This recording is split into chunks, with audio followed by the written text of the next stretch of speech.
अस्सलाम वालेकुम। आज की एक नई वीडियो के साथ नरजिस काज़मी एक बार फिर आपके साथ है। और जनाब, मैंने देखा है कि मुझे बड़ा अच्छा फीडबैक मिल रहा है। मैं कोई भी डिश बनाऊं, तो मैंने कलेजी बनाई थी, उसका मुझे बहुत ज़बरदस्त सा फीडबैक आया। तो आज मैंने सोचा कि आपको मेरे खाने पसंद हैं, तो जनाब आज मैं ये फ़िश, ये देखिए कितनी सजी हुई फ़िश है और ये अभी किस तरह हमने तैयार की है। साथ में नींबू है और इतनी मज़े की है, मुझसे तो रहा नहीं जा रहा। मैंने कहा जल्दी जल्दी वीडियो बनाओ, और वीडियो बनाते साथ ही मैं थोड़ा सा टुकड़ा खा के आपको बताऊं किस तरह का टेस्ट है।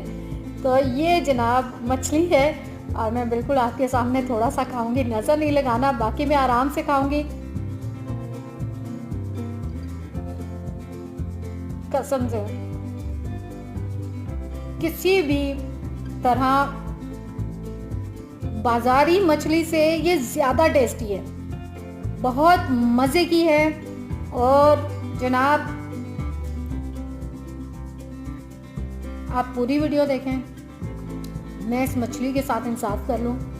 सर्दियों का मौसम है, घर में बनाएं, खुद भी खाएं, सब घर वालों को भी खिलाएं। और जनाब फिर मुझे इस तरीके से बना के तो बताइएगा कि किस तरह की लगी। इसमें मैंने आपके सामने नमक थोड़ा कम डाला, उसके रीज़न ये था कि जब मैं मछली बनवाती हूँ तो साथ ही वो एक मसाला सा बीच में डाल देते हैं, जिसकी वजह से ये होता है कि मछली का जो उसने कहा था कि आप जब इसको धोएंगी मछली को तो नमक कम इस्तेमाल कीजिएगा, क्योंकि इसमें नमक पहले ही मिला हुआ जो मैंने मसाला डाला है, तो नमक कम इस्तेमाल कीजिएगा।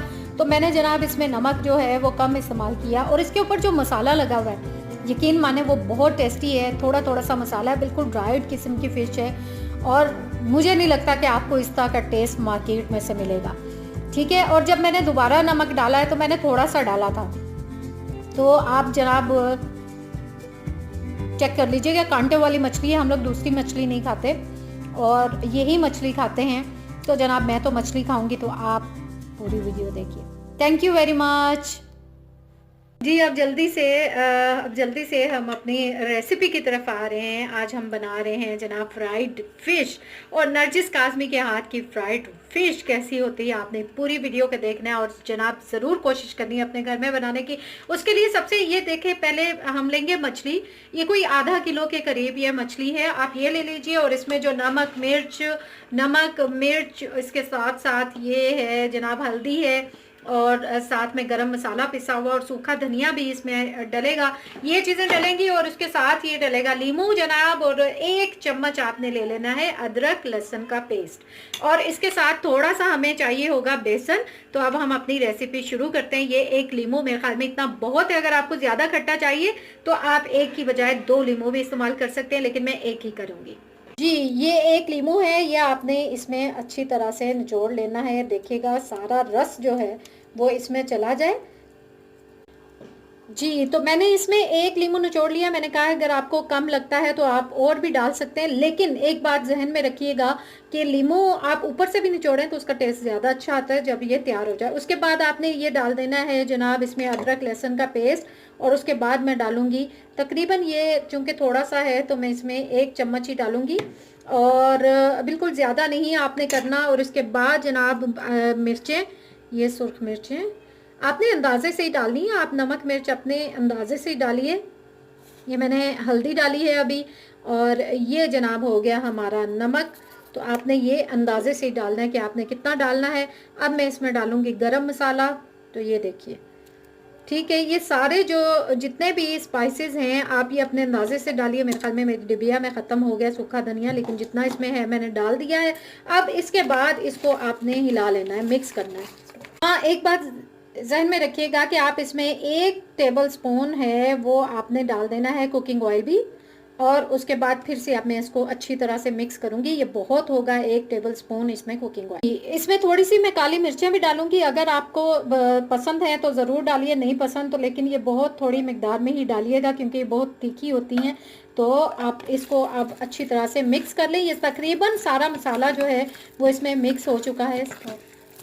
जी, ये अब सारा मसाला आप देख रहे हैं कि कितनी अच्छी तरह से इसमें मिक्स हो चुका है। अब मैं इसको कम से कम 1 घंटे के लिए मैरिनेट होने के लिए रख दूँगी, तो आप फिर उसके बाद बताऊँगी कि इसकी शक्ल कैसी है और उसके बाद इसको फ्राई करना शुरू करेंगे। हाँ जी।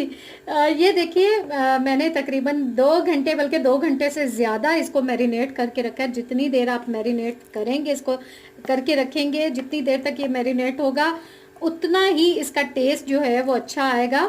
तो ये अब मैं इसको फ्राई करने लगी हूँ, तो आप देखिए कि किस तरह इसको फ्राई करना है।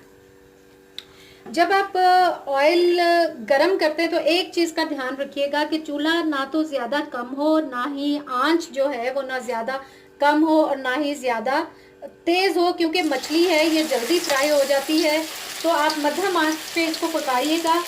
ज़्यादा ये तेज़ आंच पर बनाएंगे तो तेज़ आंच पर ये जल जाएगी, और अगर आप बिल्कुल मध्यम रखेंगे तो ये ख़राब हो जाएगी मछली।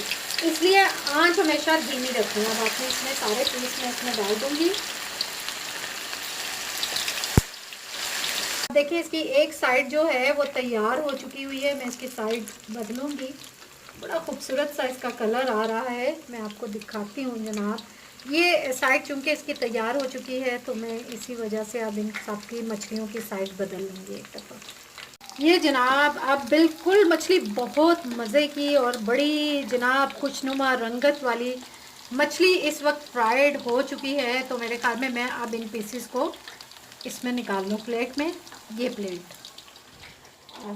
इसमें मैंने लीमू रखा हुआ है। जैसे कि मैंने आपको कहा था कि इसमें जब आप बनाते हैं तो लीमू बेशक थोड़ा रखें, लेकिन जैसे ही आपकी मछली जब रेडी हो जाती है तो फिर उसके बाद आप इसके ऊपर निचोड़ के तो लीमू खा सकते हैं। तो एक एक पीस निचोड़ के मैं यहाँ पे रखूँगी।